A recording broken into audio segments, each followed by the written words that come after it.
আমার আল্লাহ বলেন আমার কোনো স্বার্থ নাই। যদি এক বিন্দু স্বার্থ থাকতো তোর মতো বেঈমানের ঘুমের ঘরে গলায় টিপ দিয়া মেরে ফেলতাম।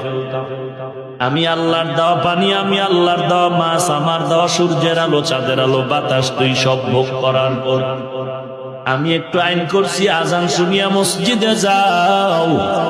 তুমি আজান শুনিয়া কানে আঙ্গুল দিয়া বিড়ি টেনে টেনে অন্য রাস্তায় দৌড়াচ্ছ। আলেমেরা ডাকে আয় বাবা, পায়ে ধরে বলি নামাজ পড়। রহমতের নবী অসুস্থ, নামাজের সময় দাঁড়ায় গেল সাহাবায়ে কেরাম।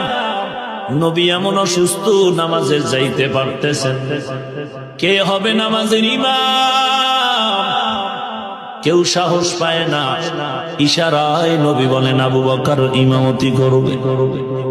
নবীজির আদবের ভয় আবু বকর সামনে যেতে চায় না।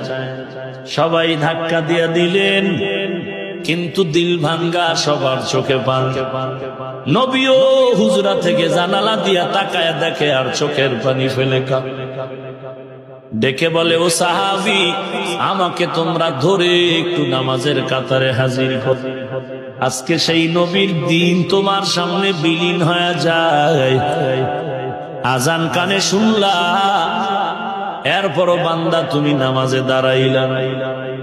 এরে নবীর উম্মতির দল, আমার নবীর কোনো তুলনা নাই। সেই নবী যদি আল্লাহর কাছে মাথা নত করে সাহায্য চায়, তুমি কেন আমার আল্লাহর দরবারে মাথা নত করতে সমস্যা মনে করো?